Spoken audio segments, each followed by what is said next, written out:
¿Qué tal? Muy buenas noches, amigos televidentes. Bienvenidos al noticiero Emisión Estelar. La ciudad de Quito está una nueva investigación caotizada. Al parecer, se unieron las lluvias, las fiestas y también la irresponsabilidad de la gente. Esperemos que luego no estemos sufriendo las consecuencias.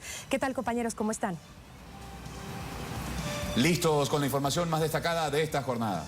¿Qué tal, amigos? Buenas noches. Les recordamos que este informativo es retransmitido por Radio América 93.3 FM en Guayaquil y 104.5 FM en Quito. Comenzamos.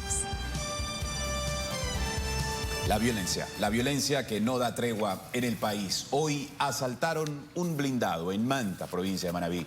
Asesinaron a un supervisor de seguridad en Guayaquil y secuestraron a un comerciante en Durán. Todo en pocas horas de diferencia. Enseguida ampliaremos estos sucesos.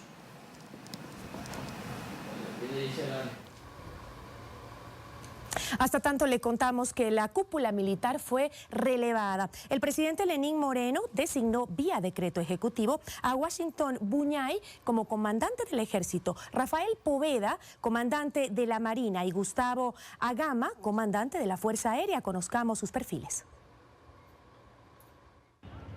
Las cabezas de las tres ramas de las Fuerzas Armadas fueron cambiadas vía decreto ejecutivo. Por el lado terrestre, el general de brigada Washington Buñay Guevara fue designado como el nuevo comandante del ejército. Tiene 58 años, nació en el cantón Mera de Pastaza y se graduó como subteniente del Arma de Infantería en 1984. Es especialista en paracaidismo, comando, jefe de salto, salto libre y maestro de salto. Además, es licenciado en Ciencias Militares, tiene un diplomado en Política, Seguridad y Democracia. Por el lado naval fue designado el contraalmirante Rafael Poveda Romero. Es el nuevo comandante general de la Armada. Tiene 62 años, nació en Quito, Pichincha. Ingresó a la Escuela Superior Naval en 1979. Fue becado a la Escuela Militar en la República de Argentina en 1981 y se incorporó como teniente de corbeta infante de Marina en 1985. Es especialista en paracaidismo, operaciones de comandos en Ecuador. Fue jefe de operaciones del Comando de Operaciones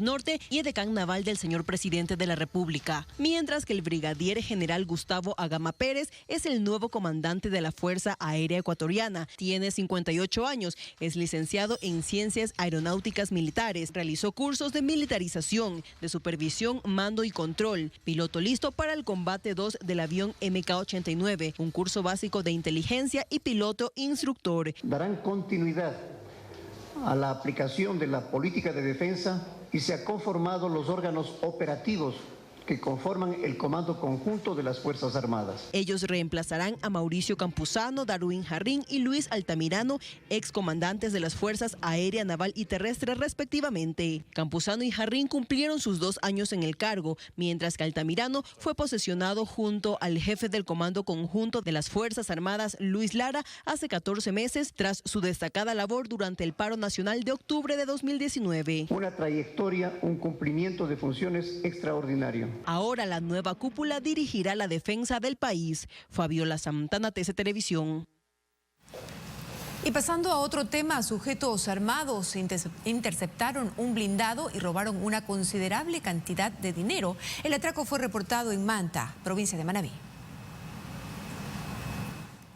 El asalto se registró en el centro de Manta. Varios delincuentes se llevaron una funda con gran cantidad de dinero de un carro blindado. El suceso ocurrió cuando el vehículo se estacionó para dejar el efectivo en una entidad bancaria. 3 individuos esperaban que llegue el vehículo blindado de la empresa Tercol, que al momento que abren las puertas de este vehículo son abordados por 3 delincuentes, los cuales al parecer les quitan las armas. En el momento que estaba ocurriendo el asalto, existieron testigos que mencionan que 2 motocicletas serían las que participaron en el robo. Mi hija que venía al lado mío me dice, están robando, y salieron, ya lo que avanzamos a ver fue 2 motocicletas que salían en contravía, pegados hacia el lado derecho, con los delincuentes, ¿no? Que iban bien armados, iban con el uno con un tipo de fusil o escopeta y el otro con un arma grande, plateada. imagino 9 milímetros, salieron huyendo en sentido, en contravía. Hasta el momento, 3 ciudadanos que prestan servicio de seguridad y el conductor del vehículo están retenidos para las investigaciones. Según la policía, ellos se habrían encerrado en el vehículo blindado. Y no dan la información oportuna para nosotros poder trabajar inmediatamente. ¿Hubo resistencia de parte de ellos en dar la información, entiendo? Por supuesto, se encierran en el interior del vehículo, más de media hora encerrados. Entonces no tuvimos la reacción que debe actuar la Policía Nacional. Las unidades especiales de la Policía Nacional se encuentran recabando indicios y revisando los videos de seguridad para ubicar a los delincuentes. En el momento del susto de percatarme, pensaría que iban 2 personas en cada moto. Hasta el momento se han realizado algunos allanamientos en las ciudades de Manta y Portoviejo, donde se ha logrado la detención de 2 personas para ser investigadas. Desde la provincia de Manabí, informó Marcelo Ruiz, TC Televisión. Y extraoficialmente pudo conocer el noticiero que se habrían sustraído más de $200.000 en el atraco al blindado y al menos 341 muertes violentas se registran este año en la zona 8 que comprende Guayaquil, Durán y San Borondón. La víctima más reciente fue un supervisor portuario cuando circulaba en su carro por el sur de la ciudad. Este ataque ocurre en momentos que se ha reforzado la seguridad en Guayaquil. En Guayaquil habían transcurrido 4 días sin tener muertes violentas, hasta que el asesinato de un supervisor de Contecón terminó con la buena racha. La víctima es Cristian Castro Lazo y era supervisor de una de las áreas en las que se controla la entrada y salida de contenedores en el puerto de Guayaquil. A él lo asesinaron con 4 balazos en la ciudad de La Cobién, en el sur de la urbe. ¿Salía de su trabajo? Hemos confirmado, efectivamente salía de su lugar de trabajo, cumplió su turno en la noche, estaba en su domicilio, pues y ya sucedió lo que es evidente que acaba de suceder. Afortunadamente tenemos importante información a través de un par de cámaras aquí del sector, donde se corrobora que el asesinato fue cometido por 2 sujetos en motocicletas. La policía investiga si esta muerte tiene relación con el decomiso de 1 tonelada de droga del puerto marítimo esta misma semana. El trabajo que realizan antinarcóticos, los importantes decomisos, generalmente tienen como consecuencia esto, ¿no es cierto?, los ajustes de cuentas. Y esta muerte violenta tiene las mismas características del asesinato de un guardia de seguridad registrada hace 9 días en el sur de Guayaquil. Nos referimos a Ernesto Saavedra Plúas, quien era guardia de seguridad en el puerto marítimo y también fue muerto a balazos en la avenida 25 de Julio en el sur de Guayaquil. Saavedra tenía antecedentes por venta de drogas. Hasta el momento, en la zona 8 que comprende Guayaquil, Durán y San Borondón se han registrado 341 muertes violentas. Para la policía, gran parte de los asesinatos tienen que ver con el narcotráfico. Los resultados que ha dado la Policía Nacional en este año, más de 100 toneladas más incautadas en relación al año anterior, ha dado como resultado que se incrementen estas muertes violentas. El noticiero reveló que desde el puerto de Guayaquil sale el 70% de la droga que es trasladada a otros países.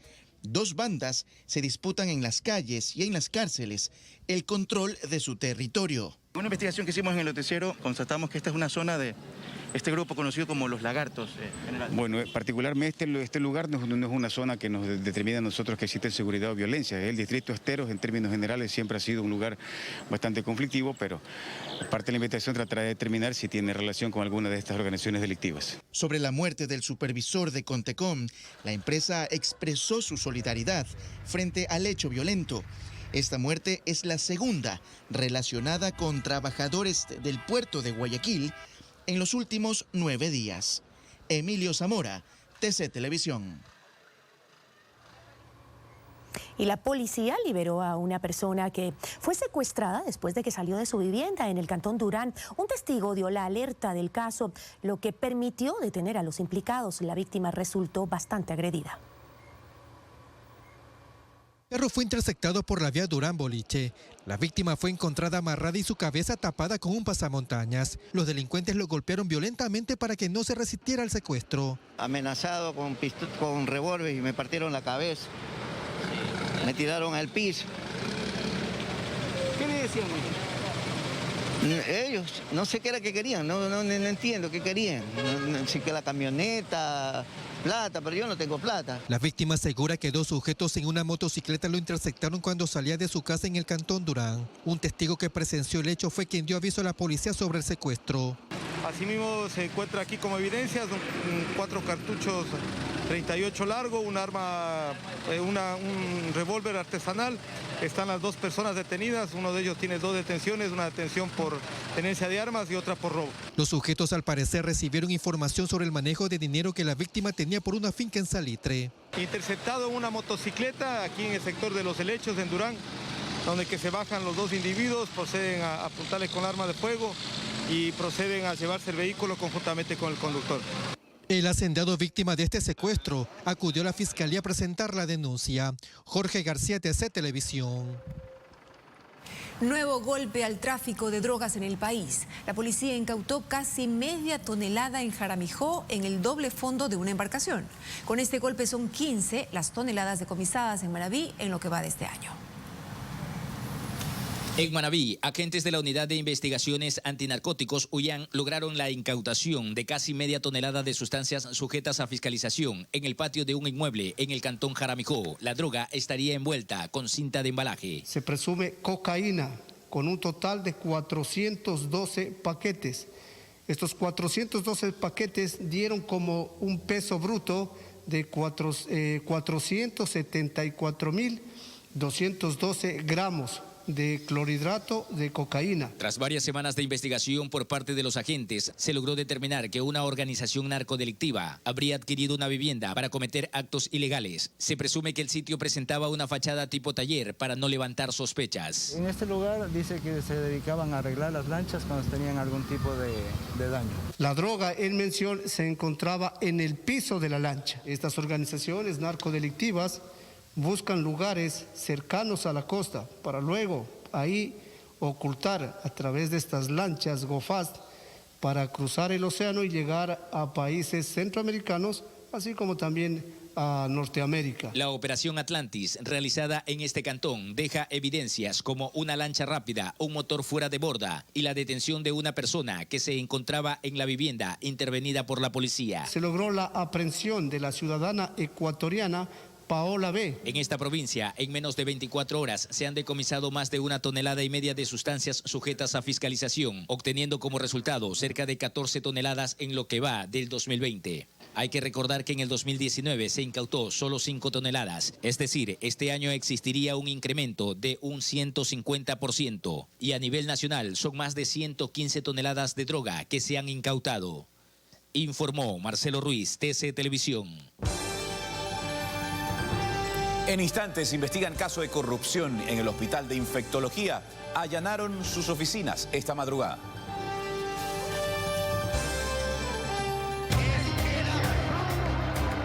El domingo 7 de febrero del 2021, los ecuatorianos tendremos el poder de elegir a un nuevo gobierno.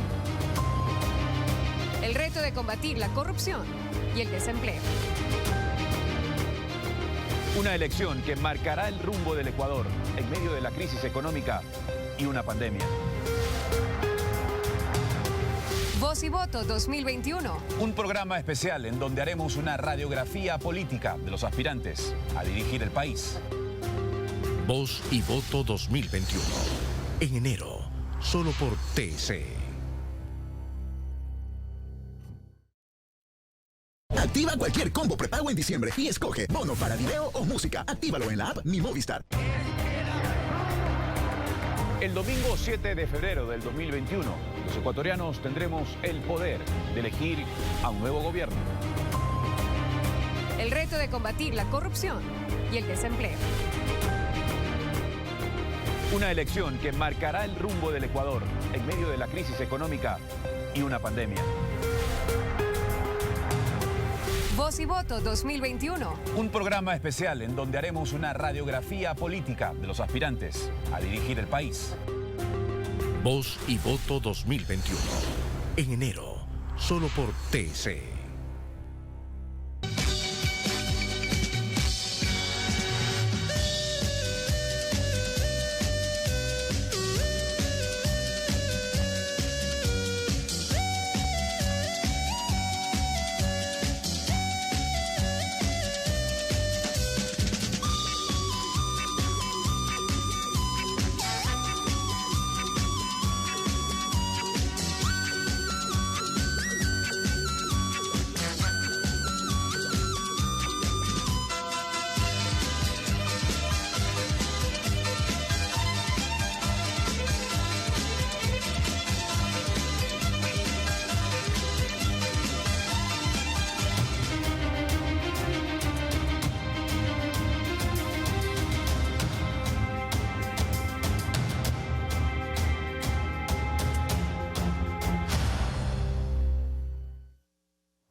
Abdalá Bucaram Ortiz sí va a poder participar en las próximas elecciones. El Tribunal Contencioso Electoral ordenó al Consejo Nacional Electoral que califique la lista de asambleístas nacionales por el partido Fuerza Ecuador, encabezada por el expresidente. La sentencia se difundió este viernes 4 de diciembre de 2020. El Tribunal Contencioso Electoral aceptó el recurso subjetivo presentado por el expresidente Abdalá Bucaram Ortiz y Javier Aguirre, director encargado del partido Fuerza Ecuador, luego de que el Consejo Nacional Electoral inadmitiera a trámite la inscripción de la lista de asambleístas de ese partido. El pasado 27 de octubre, el analista de procesos electorales Esteban Ron explica si existen posibilidades de apelaciones futuras. Esta es última y definitiva instancia. Sobre esto ya no cabe ningún otro recurso. Y la sentencia es totalmente explícita en su punto número 2 cuando nos dice que el CNE debe calificar la candidatura. En redes sociales el pronunciamiento de Bucaram fue este: espero que la jueza de la Corte de Quito, que tiene la orden de detención en contra mía, disponga inmediatamente mi libertad por la inmunidad de mi condición de candidato a asambleísta nacional. Bucaram está siendo investigado en 3 procesos por supuesto tráfico de armas, tráfico de bienes patrimoniales y delincuencia organizada. Cumple arresto domiciliario con un grillete electrónico. ¿Pero qué pasará con su libertad? El experto explica. Lo que se suspende es el recurso del proceso penal. La medida ya fue dictada. Cuando se refiere a esto es que no podría gozar de libertad porque ya la orden de prisión fue dictada antes de la resolución del contencioso, que tiene principio de irretroactividad, pero goza plenamente de sus derechos políticos. No puede permitirse ni la Constitución ni la ley es que se quiera confundir algunas formas de inmunidad electoral con impunidad. A pesar de la suspensión de los procesos penales, estos se reactivarán una vez finalicen las elecciones. Alcibiades Onofre, Voz y Voto 2021. Cuando restan poco más de 2 meses para las próximas elecciones generales, la papeleta presidencial definitiva está en suspenso. El binomio del correísmo Andrés Arauz y Carlos Rabascal genera diferencias entre los organismos de la función electoral. El futuro del binomio correísta aún no está definido. Pese a que las papeletas debieron empezar a imprimirse desde el 1 de diciembre, pero han pasado varios días y aún las autoridades electorales del país no aclaran si Andrés Arauz y Carlos Rabascal podrán o no ser candidatos en febrero de 2021. Aquí no hay ninguna dilatación de ningún tipo. Lo que hay es un cumplimiento de exactamente aquello que fue instruido por parte del contencioso electoral. Al pedido que presentaron Carlos Arboleda y Wilson Freire se suma un nuevo pedido de aclaración que fue presentado horas antes de que el Tribunal Contencioso Electoral rechace una primera impugnación. Buscamos la versión del organismo, pero no se pronunciaron al respecto. Sin embargo, en la sentencia del TCE se lee: aceptar parcialmente el recurso subjetivo contencioso electoral interpuesto por los señores Coronel del Ejército, Carlos Heredia y Wilson Freire. Dejar sin efecto las consideraciones expuestas en esta sentencia y disponer al Consejo Nacional Electoral que, una vez ejecutoriada esta sentencia, en el plazo de 3 días proceda a resolver la petición. La pelota del binomio Arauz-Rabascal continúa en cancha del TCE, que ahora deberá aclarar la misma resolución, pero por documentos separados. Mientras los organismos electorales se tiran la pelota, la próxima semana las autoridades del CNE deberán sesionar para aclarar la aclaración de la aclaración y resolver si el binomio correísta participa o no en las elecciones de 2021. Lo que hemos hecho es entregar la información que nos fue solicitada y esta está en el contencioso. Es el contencioso el que tomará el tiempo que le da la ley para que deba resolver esto. Si este binomio es aprobado, los ecuatorianos tendremos que elegir entre 16 candidatos a la presidencia el próximo 7 de febrero del próximo año. Juan Pablo Ruiz, Voz y Voto 2021. Surgen detalles de los millonarios sobornos que pagó la multinacional Vitol. En Ecuador estarían involucrados 2 altos funcionarios de Petroecuador y otro del ex Ministerio de Hidrocarburos. Los 3 son mencionados en el acuerdo donde la empresa se compromete a pagar una multa de $135 millones. El esquema de sobornos se parece al de Odebrecht. Vitol es una de las multinacionales de comercio energético más grandes del mundo, que pagó millonarios sobornos para hacerse con lucrativos contratos públicos. Y por ello, acordó pagar en Estados Unidos una multa de más de 135 millones de dólares. Pero ¿cómo funcionaba el esquema de sobornos de Vitol Inc.? De acuerdo a las investigaciones, desde hace 15 años, esta empresa compró a funcionarios de las estatales energéticas de Brasil, Ecuador y México. En los 5 últimos años, Vitol acordó pagar más de 2 millones en sobornos a funcionarios de Ecuador y México. El pago se realizaba mediante consultorías y facturas falsas, creación de empresas fantasmas, correos electrónicos con alias y nombres de enclave como Batman, Tiger, Phil Collins, Dolphin, Popeye y Viv. Las transferencias se hacían de Vitol a compañías offshore y de allí a los funcionarios corruptos. En el caso de Ecuador, la pieza clave es Javier Aguilar, un ex empleado de Vitol en Houston y que actualmente está retenido en Estados Unidos, quien realizó pagos ilícitos por $870,000 a 2 funcionarios ecuatorianos que le ayudaron a obtener un contrato de combustible de $300 millones con Petroecuador. Sin dar nombres, se señala que se trataba de un gerente de Petroecuador y un alto funcionario del Ministerio de Hidrocarburos que laboraron en estas instituciones entre 2010 y 2017. Además, 2 consultores que también sirvieron de intermediarios para los pagos y manejo de cuentas bancarias. Información pública da cuenta que en marzo de 2020, Petroecuador adjudicó a la compañía Vitol Inc. la importación de 3.900.000 barriles de diésel premium. De cualquier caso en el que la Fiscalía o las autoridades judiciales del país nos pidan información, por supuesto entregaremos esa información, y todas las personas que podrían estar vinculadas hoy o en el pasado en temas de corrupción, por supuesto que no van a ser en este momento protegidas por nadie. El esquema de sobornos de Vitol Inc. es similar al de Odebrecht. Según las investigaciones, operaron en al menos las 2 últimas décadas. Son las más grandes multinacionales que operan en el continente, una en el sector energético y otra en el sector de la construcción. Ambas corrompieron a funcionarios, incluso a presidentes, para ser beneficiadas en adjudicación de contratos públicos. Crearon un complejo sistema de comunicación, de facturación ficticia y de empresas offshore para que los millonarios fondos a pagar sean difícil de rastrearlos. Al final, las 2 empresas aceptaron sus delitos y dejan al descubierto una red de corrupción internacional que puede develar aún más escándalos. Gustavo Merino, TC Televisión. La audiencia de casación solicitada por el excontralor general del Estado, Carlos Polit, y su hijo John fue suspendida. Ambos fueron sentenciados por el delito de concusión relacionado al caso Odebrecht. Polit, padre, fue condenado a 6 años de prisión y el hijo a 3 años de cárcel como cómplice. La casación es el último recurso que tienen ante la justicia. La diligencia se reinstalará el próximo miércoles 9 de diciembre. En instantes, la Organización Mundial de la Salud advierte que el fin de la pandemia no está cerca.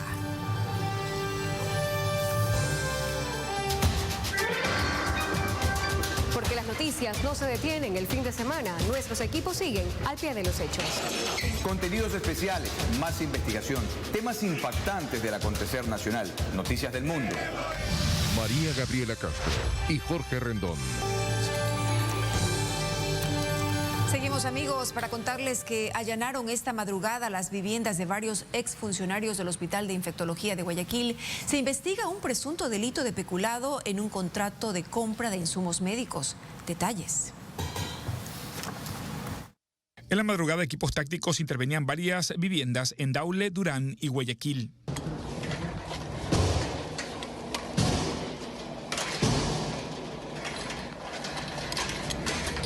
El objetivo de la Fiscalía, recopilar información de un contrato en el Hospital de Infectología. Se logra detener a 4 personas, 3 de ellas de la mesa técnica de la Casa de Salud y una, la que era la administradora del contrato.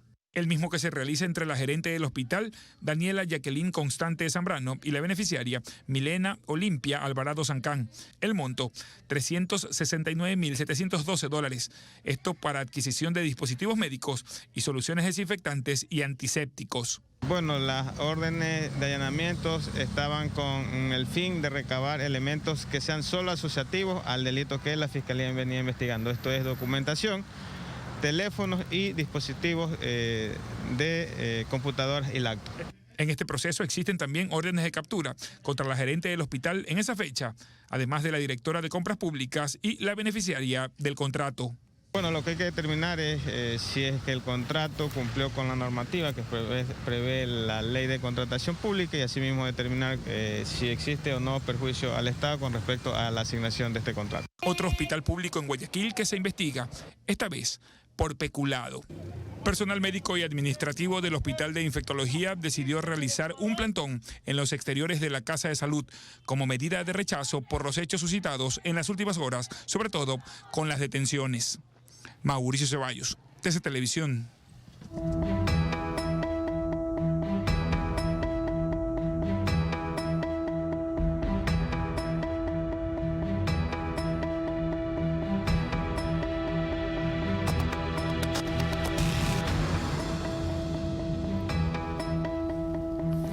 A Ecuador le faltan al menos 10.000 médicos especialistas para que la población tenga acceso de forma oportuna en diversas áreas, diversas especialidades. En los servicios sanitarios públicos, concretar una cita con un especialista puede llevar semanas y hasta meses, quizás usted lo ha vivido. El informante investigó el tema y le contará cuáles son las causas para esa falta de galenos especialistas.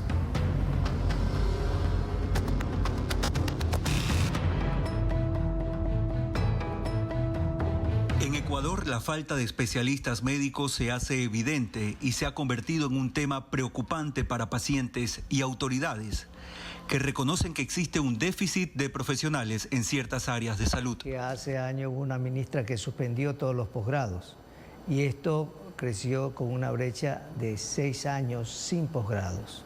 Según un estudio de la Facultad de Ciencias Médicas y de la Salud, en el país existe un déficit de por lo menos 10.000 médicos especialistas de varias ramas a escala nacional, donde el sector rural es uno de los más afectados. Cabe destacar de que el médico rural es un médico general y muchas veces se nos solicita también dar atención a pacientes que son 100% de especialidades.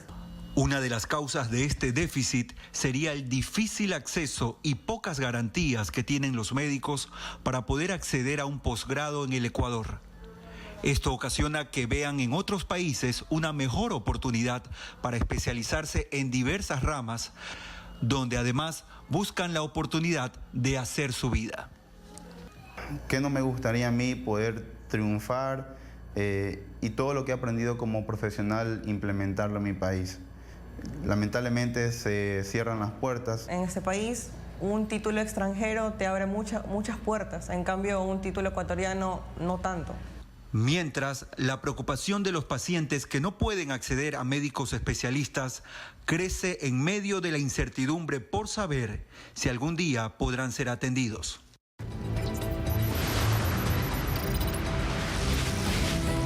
Vea este domingo a las 21 horas El Informante con el tema que genera malestar en la población por la falta de médicos especialistas en el sector público.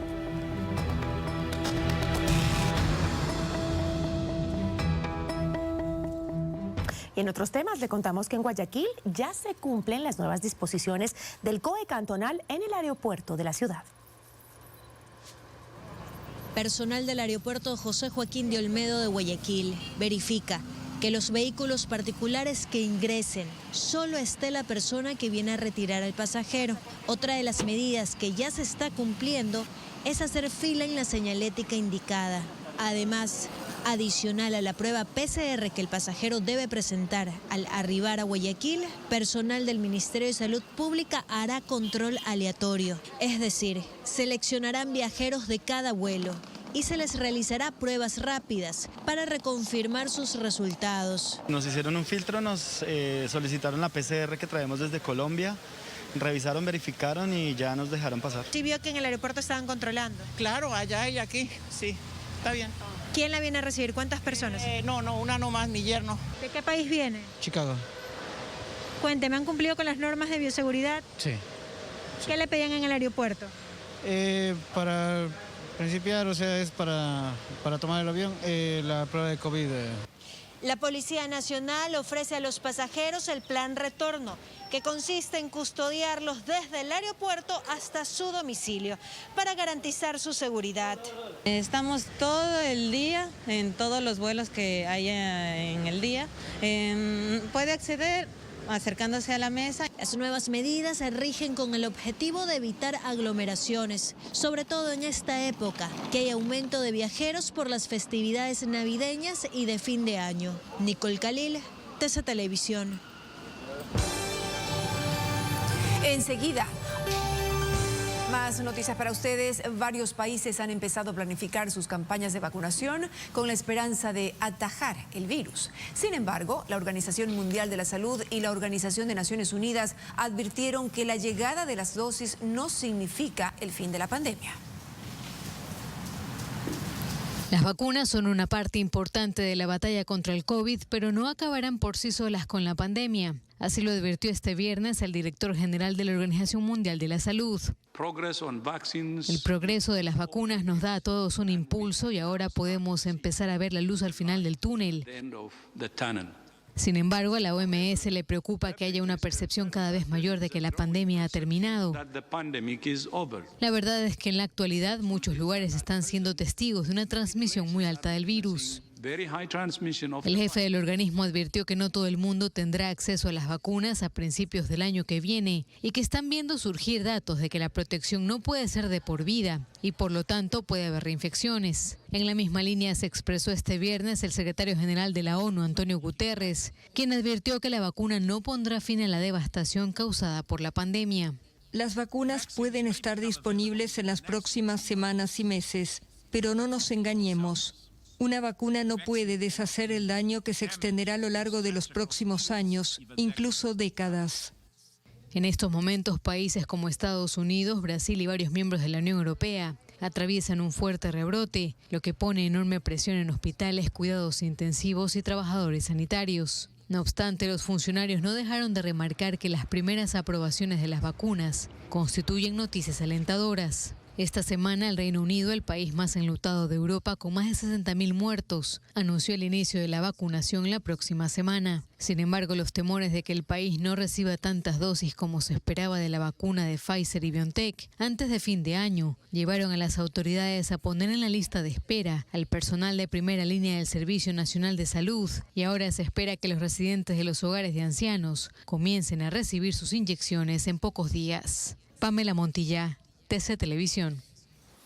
Bueno, ¿y qué pasa con la vacunación en Ecuador? Se preguntarán. El Ministerio de Salud confirmó que tiene las listas del personal médico, policías y militares que tendrán prioridad para acceder a la vacuna contra el COVID-19 cuando arribe al país. De lo que se ha dicho sería el primer trimestre del próximo año. En tanto, el secretario general de Gabinete, Juan Sebastián Roldán, dijo que llegarán, como lo decimos, en enero próximo. El gobierno de Ecuador tiene un acuerdo con 4 farmacéuticas y prevé la adquisición de al menos 18 millones de vacunas contra el COVID. Así lo ratificó el secretario Juan Sebastián Roldán. Aseguró que la vacunación iniciará en enero de 2021. Y esperamos ya en el mes de marzo estar vacunando a cientos de miles y hasta millones de ecuatorianos cada mes. Ya hoy día esas enfermedades respiratorias están a la mitad del momento de pico que nosotros tuvimos en los meses de abril en Guayaquil, de julio en la capital de la República. El listado de las personas que recibirán la vacuna contra el COVID-19 cuando llegue al Ecuador está definido, expuso el ministro de Salud Juan Carlos Ceballos. Ya tenemos las listas de esas personas donde están ubicadas y las vamos a ir distribuyendo de esa manera. Pero explicó, por ejemplo, que dentro del mismo personal de la salud que está en primera línea, así como policías y militares, habrá prioridades. El personal de salud no son solo los médicos, ¿no? Es el personal de salud, son las enfermeras, auxiliares de enfermería, son los TAPs, los técnicos de atención primaria de salud, toda la gente que necesita. El señor camillero que empuja una camilla en áreas contagiadas o contaminadas de los hospitales también merece ser vacunado inmediatamente. Actualmente en el país el número de trabajadores sanitarios supera los 143.000. El gobierno ha dicho que el objetivo es aplicar 30.000 vacunas por día cuando se adquieran. El universo será alrededor de 9 millones de ciudadanos. Adultos mayores y otras áreas laborales están también en los listados. Karen Aro, TC Televisión. Y las fiestas de Quito se desarrollan este año en medio de la preocupación de las autoridades por el incremento de los casos de COVID-19. Los eventos masivos fueron suspendidos para dar paso a los virtuales. La capacidad hospitalaria aún se mantiene al límite. Quito celebra sus 486 años de fundación en medio de más de 70.500 contagios en Pichincha y por ende hospitales centinelas con unidades de cuidados intensivos que colapsan, como es el del IES Quito Sur. Nosotros hemos visto 33.000 personas y lamentablemente tenemos 700 muertos. Este hospital precisamente en estas fechas conmemora sus 3 años de funcionamiento con más trabajo y tesón para hacer frente a la pandemia. En tanto se espera la colaboración ciudadana. Sí, este año es muy diferente, más tranquilo. Este año sería para hacer conciencia, ¿no? Porque los otros años cuando eran fiestas de Quito, ¿qué hacía? Era el alcohol, la delincuencia. La policía, por su parte, hace presencia en diferentes puntos para los controles que se extenderán hasta el lunes. Los quiteños saben que deben cuidarse. Sí, yo me voy a la casa. ¿Ya nada de fiestitas? Nada de fiesta, ni hoy, ni mañana, ni pasado. La Plaza de San Francisco en años anteriores era sede de concurridos conciertos. Ahora se alista para brindarlos de manera virtual y de esta manera que los contagios no cobren más vidas. Fabiola Santana, TC Televisión.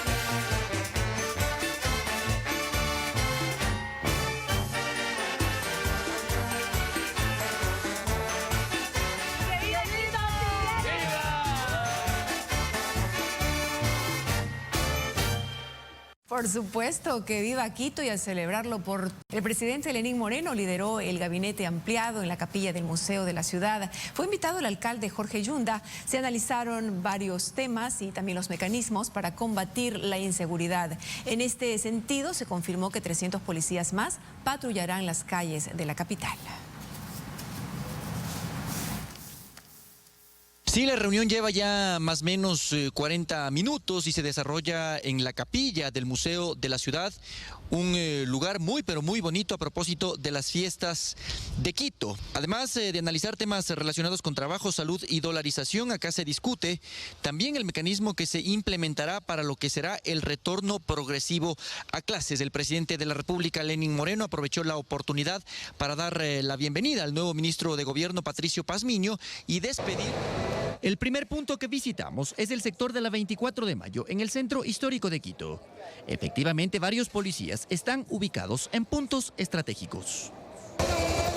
Más al norte, en la Plaza de la Independencia, sucede lo mismo. Decenas de policías caminan por las angostas calles del centro histórico. No hablan para la cámara, pero cuentan que tienen la disposición de combatir a la delincuencia. Desde hoy, 300 policías que efectuaban tareas administrativas se suman a patrullajes en territorio. Está reforzada el área investigativa y de inteligencia, y también está reforzada todo lo que es la policía montada para la ciudad de Quito. ¡Que viva Quito, compañeros! Muchísimas gracias. Durante un gabinete ampliado en homenaje a Quito, el presidente Lenín Moreno dijo que el gobierno destinará todos los recursos para combatir a la delincuencia. Todos queremos una ciudad sin delincuencia, una ciudad sin riesgos, sin remores, sin resquemores. Queremos vivir sin temores. Y no solo eso. No podemos dejarla a merced de la violencia.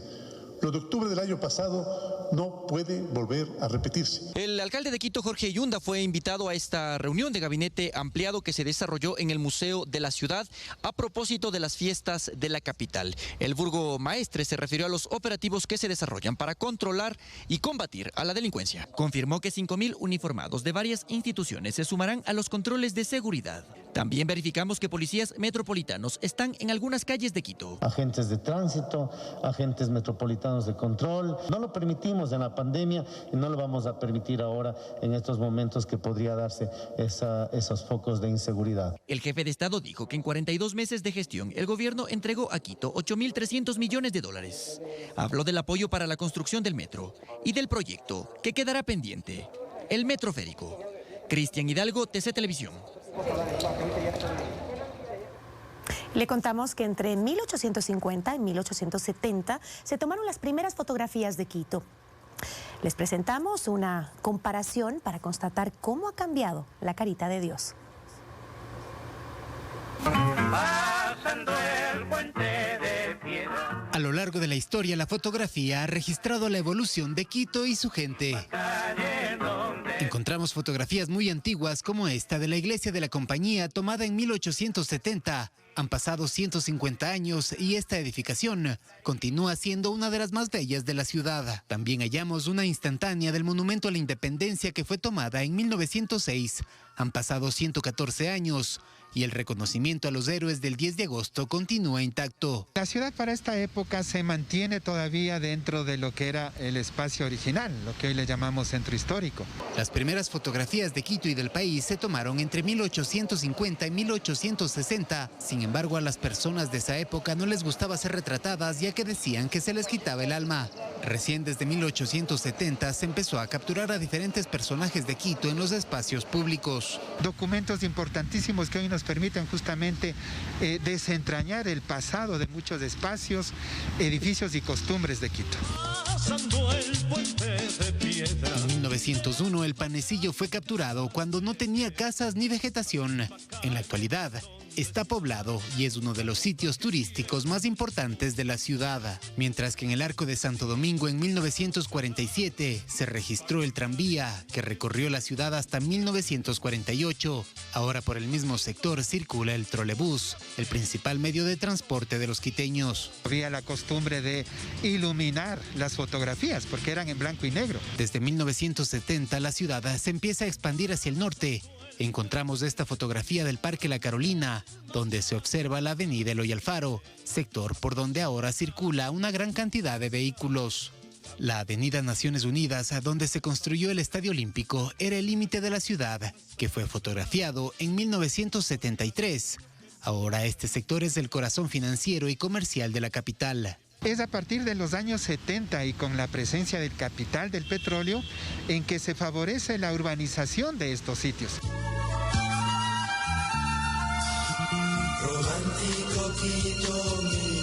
Esteban Silva es la nueva generación de una familia dedicada a la fotografía en Quito. Nos dice que este arte contribuye a la construcción de la memoria de una sociedad y su autorrepresentación. Han pasado políticos, presidentes, artistas también.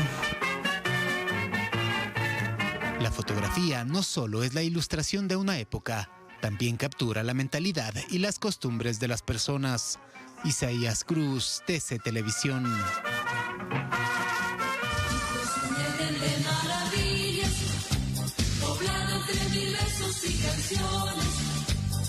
Quito es un jardín de inspiraciones, poemas y sentidas melodías.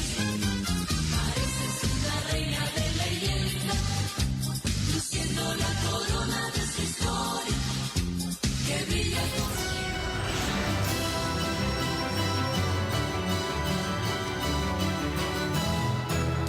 Vamos ahora con una avioneta que realizó un impresionante aterrizaje de emergencia en una autopista de Estados Unidos. Van a ver ahora.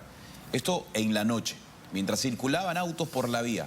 Las imágenes del Departamento de Transporte de Minnesota muestran cómo el piloto realiza una maniobra y se desplaza cerca de los vehículos inclusive, como si fuese otro más. Según autoridades del condado de Ramsey, el aparato aparentemente sufrió una falla y chocó con una camioneta donde nadie quedó herido. Impresionante lo que vemos.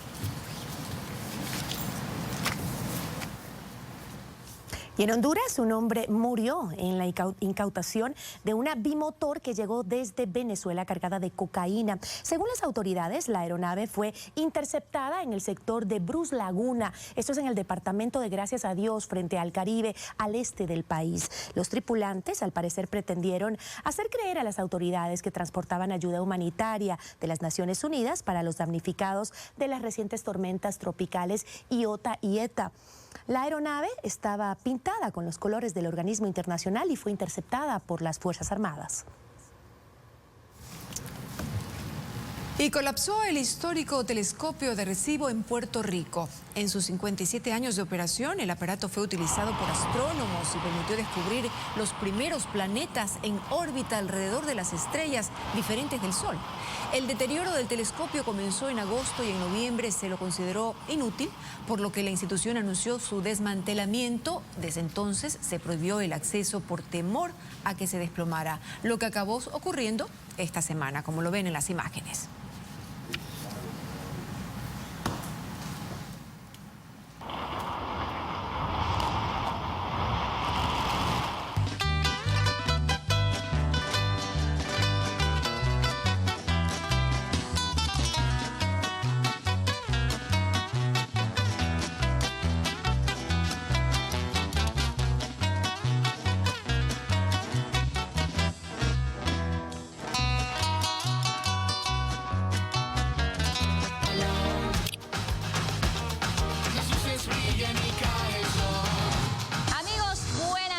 Bienvenidos a las noticias deportivas, cerrando la semana, pero ya iniciando lo que es la previa del Clásico del Astillero. Y tuvimos la oportunidad de conversar con Byron Castillo, que jugará su clásico número 5. En este clásico 226, equipos que van con realidades muy similares.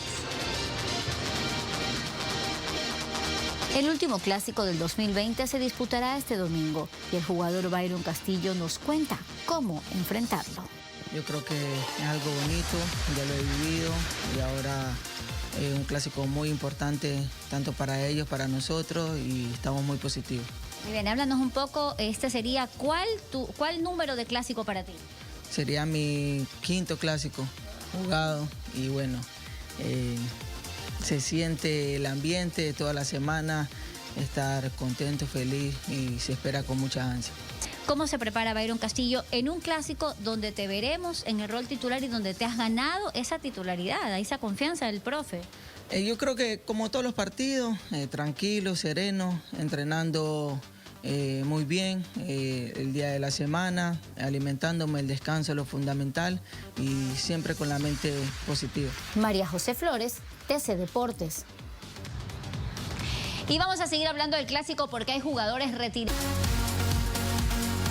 Bien, continuamos con más noticias. La policía intensifica su lucha al microtráfico de drogas con permanentes operativos en Guayaquil. Varias bandas fueron desarticuladas ya.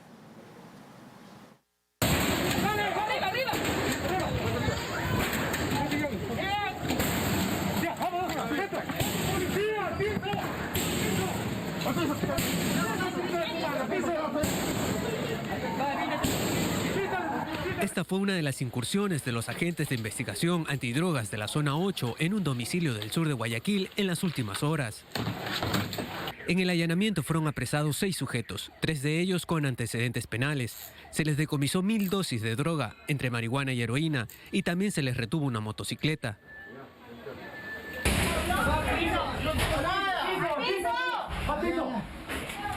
Mientras que en Bastión Popular, norte de la ciudad, la irrupción en otro inmueble permitió la captura de 8 hombres, de los cuales 4 tienen historial criminal. Igualmente se les halló más de 1000 dosis de heroína, $500 y un auto. Tras meses de investigación, 14 personas fueron sacadas de las calles que se dedicaban al microtráfico. David Ruiz, TC Televisión. 186 años de fundación, hay que celebrarlo. Felicidades, Quito y su gente maravillosa. Y a seguir disfrutándolo con seguridad, eso sí, tomando las debidas precauciones y evitar aglomeraciones. Así es, compañeros y amigos televidentes, a cuidarnos todos, un buen fin de semana y que viva Quito. ¡Que viva!